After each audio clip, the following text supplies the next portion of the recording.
আমার প্রিয় বন্ধুরা, পৃথিবীর শ্রেষ্ঠ বাঙালির প্রিয় খাদ্য হলো মাছ ভাত।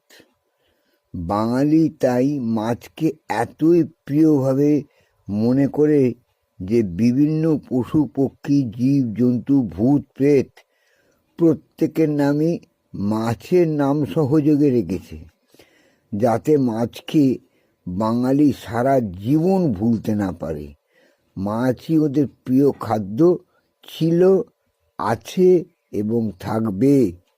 যেমন ধরো, পাখির নাম রেখেছে মাছরাঙা, বৃষ্টির নাম দিয়েছে ইলশে গুড়ি, পতঙ্গের নাম দিয়েছে মাছ ই অর্থাৎ মাছি।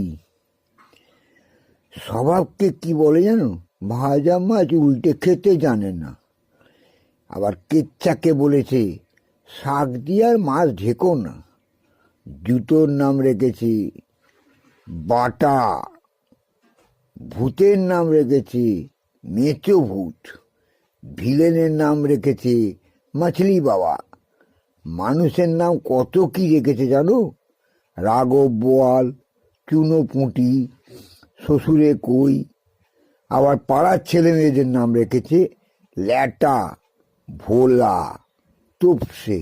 আদুরে মেয়ের নাম আদর করে ডাকে পুঁটি। জায়গার নাম রেখেছে ট্যাংরা, চিংড়ি ঘাটা। আর সবচেয়ে বিখ্যাত কোম্পানি তো তোমরা জানোই, বিখ্যাত মাছের নাম বাটা। সব দিকেই মাছ ছাড়া কিছুতেই চলবে না, সব দিকে মাছেরই ছড়াছড়ি।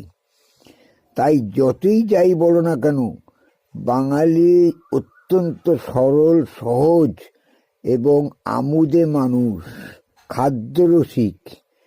কিন্তু এরা সবাই কিন্তু গভীর জলের মাছ।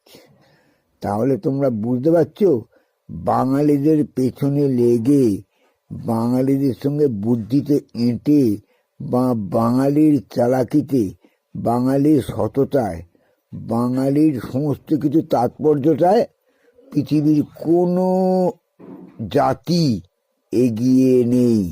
তাই বাঙালি হচ্ছে পৃথিবীর শ্রেষ্ঠ। দেখেছ আর কোনো জাতি পেরেছে মাছকে নিয়ে এত ভাবনা চিন্তা করতে? বাঙালির মাছ ভাত প্রিয় বলেই মাছকে নিয়ে এত চিন্তা ভাবনা করে ওরা সমস্ত কিছু মাছের নামেই সাজিয়ে দিয়েছে। জয় বাঙালির জয়।